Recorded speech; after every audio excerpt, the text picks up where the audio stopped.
काय काय? बाहेर चाललेस? हो, कुठे? युनिव्हर्सिटी. कुठल्या? मुंबई. अगं मग सांग की सर माझ्या बरोबर येणार आहेस म्हणून. अगं सांगणारच होते. पण मी कधी विचारते याची वाट बघत होतीस, बरोबर? पण काय आज आपल्याला अशी सद्बुद्धी कशी काय बुवा झाली? मग घरी बसून काय करू? छान. माझाच प्रश्न मलाच विचारतेस? अगं गेले कित्येक दिवस मी तुला हाच प्रश्न विचारतेय. घरात बसून तू काय करतेस? तर मला म्हणालीस मला तुमच्यासारखी धावाधावी नाही जमणार, मला त्रास होतो. मी माझ्या मर्जीप्रमाणे उठेन, माझ्या मर्जीप्रमाणे झोपेन, वाचेन, काही करेन. मला हवं तसं मी करेन. हो बरोबर आहे. तेव्हा मी हे म्हटलं आणि आत्ताही मी तेच सांगते. आज माझी मर्जी आहे की युनिव्हर्सिटीत जायचं आणि तिथल्या लायब्ररीत मनसोक्त पुस्तकं वाचायची. अनु तुझं काय चाललंय? तू तुझं आयुष्य तुझ्या ह्या मर्जीनुसार घालवणार आहेस? हे असं? अगं तुझ्या करिअरचं काय? आपण नवीन कोर्सेस करावेत असं नाही का तुला वाटत? पोस्ट ग्रॅज्युएशन करावं असं नाही वाटत? आई, शिक्षण बास झालं ग. मी ग्रॅज्युएट झाले हेही पुष्कळ झालं. शिकायचं, नोकरी करायची, घरी यायचं, जेवायचं, झोपायचं, पुन्हा उठून नोकरी करायची. हे असलं मला नाही जमणार. अगं पण दुनिया अशीच चालते. जे हुशार असतात ते शिकतात आणि परदेशी जातात, पैसा कमवतात, जगातली सगळी सुख त्यांच्याकडे असतात. अगदी उद्योगधंदा करणाऱ्यांना सुद्धा हेच रुटीन पाळावं लागतं. आई पण मला यातलं कशाचं आकर्षणच वाटत नाही. तू काय, ताई काय, तुमचं ना मला खूप कौतुक वाटतं. एवढी जिद्द नाहीये ग माझ्यात. आई तू वाईट वाटून घेऊ नकोस. पण बघ ना मी कविता करतेय, बऱ्या असतात त्या. लोक मला काव्य संमेलनांना बोलवतात, माझ्या कविता ऐकून कौतुक करतात. पण त्याने पोट नाही भरत. आणि मी किती दिवस पुरणार आहे तुम्हाला? अगं मलाही आता थकवा जाणवतो. आई म्हणूनच सांगतेय मी, मलाही अशी धावाधाव नाही जमायची. आणि आई तू खरंच काही काळजी करू नकोस. माझ्या पोटा पाण्याचा प्रॉब्लेम मी बरोबर सोडवेन. उगाच कुणावरही भार होणार नाही. तू असा माझ्यासाठी स्वतःला त्रास नको ग करून घेऊस. मी इथे आले होते तुझी समजूत घालायला, तर तूच माझी समजूत घालायला लागलीस. ठीक आहे, तुझ्या मर्जीप्रमाणे तू वाग. फक्त एकच सांगते, जी काय पावलं उचलशील ना आयुष्यात ती समजून उमजून उचल. हो गाई. मग इतक्यात काही नवीन कविता वगैरे केलीस की नाही? आई मला अशी ठरवून कविता करता येत नाही. अजून तरी मला कविता अचानक सुचते, केव्हाही, कधीही, कुठेही, अगदी आत्ताही सुचू शकते. हे आई, तुला कविता, काव्य या गोष्टींविषयी इतका राग काय ग? येडी आहेस तू, येडी. राग वगैरे काही नाही ग. आणि अगदी साधी गोष्ट आहे, मला कविता सुचत नाही म्हणून मला ती आवडत नाही. मला राग येतो ना तो माझा राग येतो, कवितेचा नाही. काय अगदी मोजक्या नेमक्या शब्दात आपल्या भावना व्यक्त करणं आणि ते कवितेमध्ये लिहिणं हे मला जमत नाही. ती कविता समजत नाही, त्यातलं काव्य मला कळत नाही आणि ते कळून घेण्याचं मला अंग नाही, याची मला खंत वाटते. आणि ते तुला उत्तम जमतं ह्याचं मला कौतुक वाटतं. पण तरी सुद्धा यांनी पोट भरत नाही, जगायला उपयोग होत नाही, सगळं पाठ झालं आता आई मला. आई एक कविता सुचते, ऐकणार आहेस? अशीच बसून राहिले तर अचानक पाठीत कळ येईल, गुडघे बोलू लागतील, केस शुभ्र होताना दृष्टी मात्र अंधुक होईल. साधा आळस देतानाही दम लागेल. मग मीच मला समजावे, बहुतेक वय झालं. ए आई, नुसतं बसून राहायची सवय झाली की वय होतं का ग? चला चला आवरूया, नाही तर म्हणशील माझ्यामुळे उशीर झाला. चल निघूया. चल ये लवकर तयार हो. काय म्हणते आकांक्षा? शोधपत्रकार प्रचंड बिझी आहेत सध्या. घरात कुठल्याही कामाला हात लावत नाही. आणि अनुष्का? अनुष्का पूर्वीपेक्षा थोडीशी बदलली. परवाच मला म्हणाली, आई मी तुझ्या बरोबर युनिव्हर्सिटीमध्ये येते, लायब्ररीत जरा बसायचंय, काम आहे. कुठल्या तरी कवितेच्या कार्यक्रमाची तयारी चालू आहे तिची. वा, छान. म्हणजे पुन्हा कवितांकडे वळली वाटतं.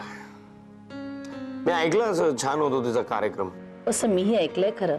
नाही म्हणजे अजूनपर्यंत मी कधी गेले नाही तिच्या कार्यक्रमाला. पण अनुच सांगत होती तिच्या कार्यक्रमांना खूप मागणी आहे म्हणे. छान. अक्कांची तब्येत काय म्हणते? अक्का काय एव्हरग्रीन. तिला आजारी पडून कसं चालेल? अरे ती आहे म्हणून तर घर चाललंय. आणि ती ह्या सगळ्या वादविवादात आणि त्यांच्या भांडणामध्ये, स्पर्धकांमध्ये परीक्षक असते. आणि स्कॉलर? स्कॉलर काय, अभ्यास आहे की अभ्यास, दुसरं काय. परवा विश्वनाथ येऊन गेला घरी. तिला सांगून गेलाय मेरिट मध्ये आलीस ना तर पेढे घेऊन येईन म्हणून. त्यामुळे सतत अभ्यास चालू असतो बाईसाहेबांचा. काल जया आला होता माझ्याकडे. हो, काय म्हणत होता? काय नाही, कडच्या तिकडच्या गप्पा, दुसरं काय.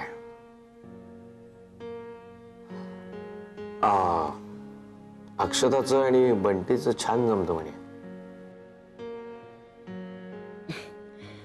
अरे जमतं कसलं, सारखे भांडत असतात एकमेकांशी. बंटीवर इतकी चिडते ना आपली चिंगू.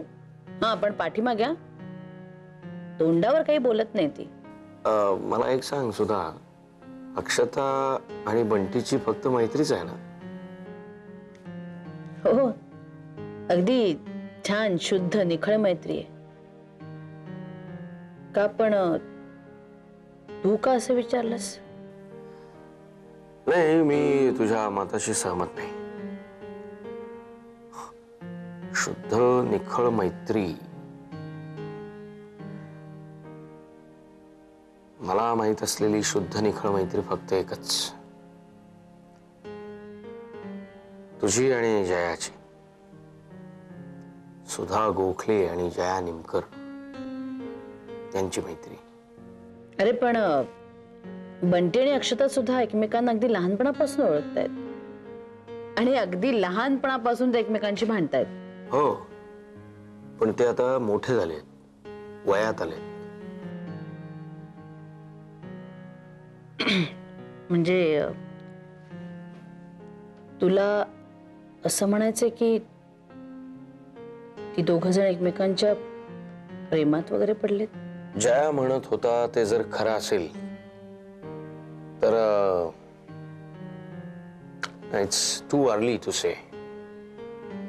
नाही, मला काय म्हणायचंय सुद्धा की वेळप्रसंगी तुझ्याशी तिखट बोलणारी, वागणारी अक्षता ही बंटी समोर विरघळते. नाही म्हणजे छे छे छे, अजिबात नाही. अक्षता कुणालाही भीक घालणार नाही आणि विरघळणार वगैरे तर अजिबात नाही. हे बघ सुद्धा, मी जे काही आता तुझ्या समोर मत मांडलं ते परवा झालेल्या माझ्या आणि जयाच्या बोलण्यावरून नाही मांडलेलं आहे, तर माझे पूर्वीचे काही अनुभव, निष्कर्ष यावरून मांडले. उदाहरणार्थ? काही दिवसापूर्वी एक महागडं घड्याळ बंटीनं अक्षताला प्रेझेंट दिला होता. हो, मी त्याच्यावरून तिला खूप बोलले सुद्धा. ते तू जप्त केलं होतंस? हो. का? का म्हणजे तिने एवढ्या महागड्या वस्तू कुणाकडून घेऊ नये. That's it. हे बघ सुद्धा, तू शांतपणे या गोष्टीवर विचार कर आणि मग मला सांग की माझा अंदाज चुकलेला नाहीये. बंटी आणि अक्षता एवढे मोठे झाले. मी अजूनपर्यंत त्या दोघांना लहानच समजत होते. आणखी काही घटना आहेत, त्या नंतर केव्हा तरी सांगेन. निघू मी? 2 मिनिटं थांब ना, मलाही निघायचंच आहे आता. ओके. काय अंकल, आज तुम्ही का चहा केलात? सहज बरेच दिवसांनी तू घरी असण्याचा योग जुळून आला होता. मलाही चहा प्यावंसं वाटला म्हणून केला. अहो, पण मग मला सांगायचं ना, मी केला असता. मी सांगितलेल्या इतर गोष्टी करत जा रे तू. अंकल, मैं आपके साथ बहस नहीं करना चाहता. मला नाही आवडत रे वादविवाद करायला. खरंच नाही आवडत मला. आज बघ ना कसं मस्त वाटतं ना. तू आणि मी दोघेच घरात. सुनंदा सुद्धा वर्षाला घेऊन अगदी बाहेर गेलेली. आपण दोघे बोलतोय पण शेजाऱ्या पाजाऱ्यांना आवाज ऐकू जात नाहीये. आणि तू असं दिवसाउजेडी घरी का रे? आज बाहेर करण्यासारखं काही नाही वाटतं. कमाल आहे. जेव्हा मी घरी नसतो तेव्हा तुम्ही चिडचिड करता, आणि आज मी घरी आहे तर म्हणता की बाहेर काही काम करण्यासारखं नाहीये.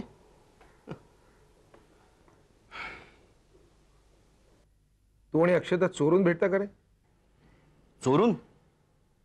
मी आणि अक्षता? असं का विचारलं? हे बघ, उत्तर नाही असेल तर नाही म्हणून सांग. मैं अक्षता को बचपन से मिलता हूं, खुल्लम खुल्ला. आजही आम्ही भेटतो, मस्त गप्पा मारतो. मी कधी कधी अक्षताच्या घरी जातो तेव्हा ती एकटी असते, पण मी चोरून वगैरे काय तिला भेटत नाही. आणि हे सुधाला कळलं तर? कळलं तर म्हणजे?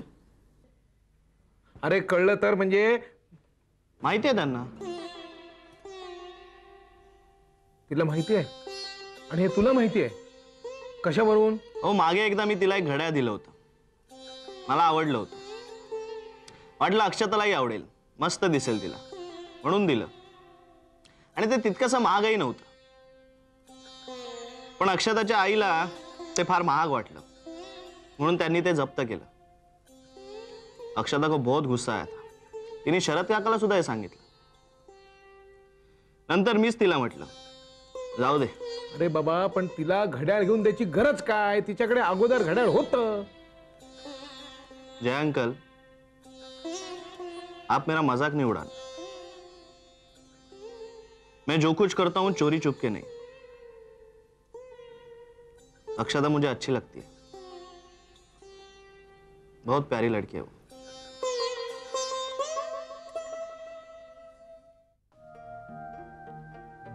हाय बंटी. अरे हाय. हाय. काय रे, आज टीटी वगैरे नाही? नाही, आज आपली क्रिकेटची बॅट. का रे, विकलीस? नाही, विसरलो. काय विकायला? अरे आणायला. बरं, आपले बाकीचे पंटर कुठे आहेत? काय माहित नाही.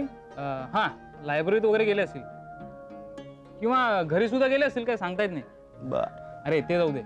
आपला राव वगैरे माहितीये का तुला? हो. अरे त्याची झाली ना गोची. का, काय झालं? अरे काय झालं म्हणजे त्याच्या बापाला लागली खबर. हा. गेली 3 वर्ष अगदी सगळं नीट चाललेलं. आता काय होतं माहितीये, पठ्ठ्याचं कॉलेज असतं 7:30ला हा. आणि हा येतो 10:30ला. मग काय झालं? मग काय, बापाला लागली खबर. गेल्या 3 वर्षाचा बॅकलॉग भरून काढतोय बाप. सडकून सडकून अगदी लेवलला गेलाय बघ राव बागे. मला एक सांग, हा पर्सेंटेज कसा काढतो रे? नाही म्हणजे पोरगा हुशार आहे का? चांगलाच. मग काय प्रॉब्लेम आहे त्याच्या बापाला? अरे सकाळी धंद्यावर बसायला नको का पोरानं? आणि ते सकाळीच बसलं पाहिजे. का सकाळीच का बसलं पाहिजे? सकाळी म्हणजे दुधाचा धंदा नाही का त्याचा? आई शपथ, त्याच्या बापाला त्याला शिकवायचं आहे की गवळी बनवायचं आहे? जे काय असेल ते आता तो राव बघे आल्यावरच कळेल बघ. आपले 2 फंटर पण दिसत नाहीये. निमकर सरांनी तडी दिली असणार. अरे तुम्हाला किती वेळा सांगितलं की त्यांच्या समोर ट्रिक मारू नका. अरे आपण ज्या कॉलेजमध्ये शिकतोय ना, त्याच कॉलेजमध्ये ते शिकत होते आणि आता तिथेच शिकवतायत. अरे तसा नाही, लफडा वेगळाच आहे. का, काय लफडा अरे झाला? ती मेघाराव आहे ना, तिची एका पोराने भंकस केली. दुसऱ्या दिवशी तिचा भाऊ आला पोरं घेऊन. मग काय मारामारी. पोलीस आले, त्यात आपला पंटर पण आहे. बरं झालं, साल्यानं नको ते भंकस करायला सांगितली होती कोणी. बसू दे आता त्यांना. अरे तसं नाही रे, मिस्टेकन आयडेंटिटीचा घोळ आहे. ए शाण्या, या शब्दाचा अर्थ माहितीये का? हो कळतो कळतो. अरे त्याचं झालं काय माहितीये का, तो पंटर आणि तो ते कपडे एकाच रंगाचे होते, त्यामुळे सगळा घोळ झाला. अच्छा. आणि तिने गेली भावाला खून. आणि मग काय, बरं आपला पंटर कुठे होता तेव्हा? जिम मध्ये. जिम मध्ये? एक काम करा, तुम्ही जिम मध्ये फोन करा आणि कन्फर्म करून घ्या. हा बरं चालेल. अरे पण आज जिम बंद यार. का? अरे त्याचं वेगळंच झालंय.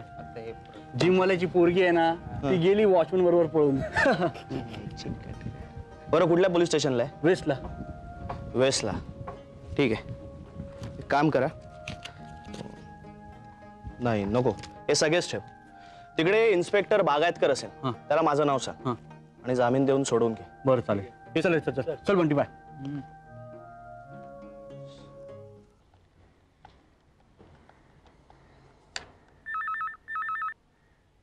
हॅलो. हॅलो, शिरोडकरांचं घर ना? विरू आहे का? कोण पाहिजे आपल्याला? हे वीरेंद्र शिरोडकरांचं घर आहे ना? अरे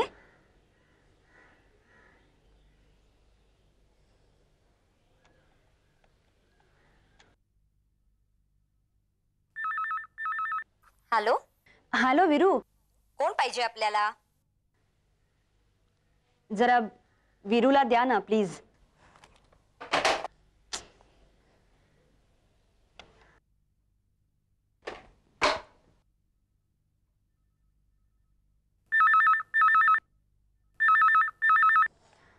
हॅलो विरू, अरे काय प्रॉब्लेम आहे तुझ्या फोनचा?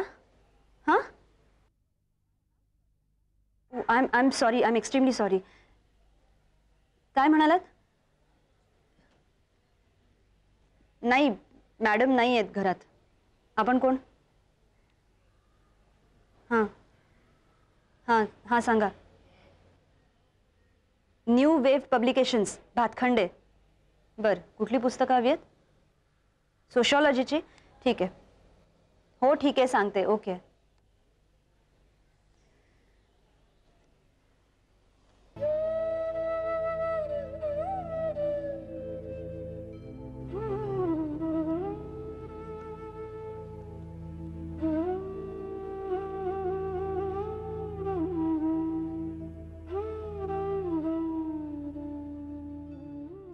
मला वाटतं फोन ठेवूया का आता?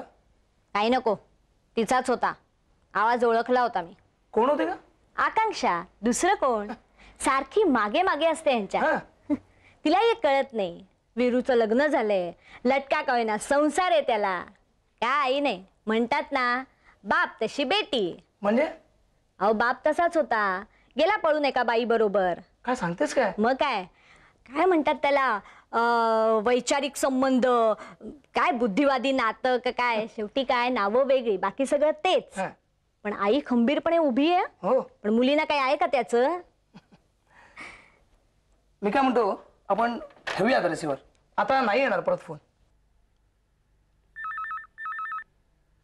घ्या. वाजू दे वाजू दे, थांब जरा वाजू दे. काय बोलणार मी, सांगा ना. नाही नाही, तू जरी 2 वाक्यात बोललीस ना तरी एवढी साधी बाब नाहीये. नाही नाही, तू घाबरू नकोस, तू अजिबात घाबरू नकोस. आता मी तुझ्या पाठीशी आहे. आता बघच. नाही ना, उचल ना, उचल तू रिसिव्हर आणि सरळ उत्तर देऊ नकोस. उचल. ठीक आहे. हा उचल तू. हॅलो. हॅलो, विरू आहे का? कोण विरू? वीरेंद्र. कोण वीरेंद्र? वीरेंद्र शिरोडकर. मग असं म्हणा ना, विरू म्हणायचा अधिकार तुम्हाला कोणी दिला? हा, कुठे आहे तो? ते बाहेर गेलेत. पण आपण कोण बोलतात? प्रीती, मी आकांक्षा. मग 9:30च्या आत फोन कर. काय झोपमोड होते ना यांची. बरं, आपलं कशा संदर्भात काम होतं? हे बघ प्रीती, तू त्याला फक्त माझा फोन येऊन गेला म्हणून सांग. फक्त फोन आला होता, काही काम नव्हतं? काम मी नंतर सांगेन त्याला. मग नंतरच फोन कर. आणि नाही केलास ना तर जास्त बरं होईल.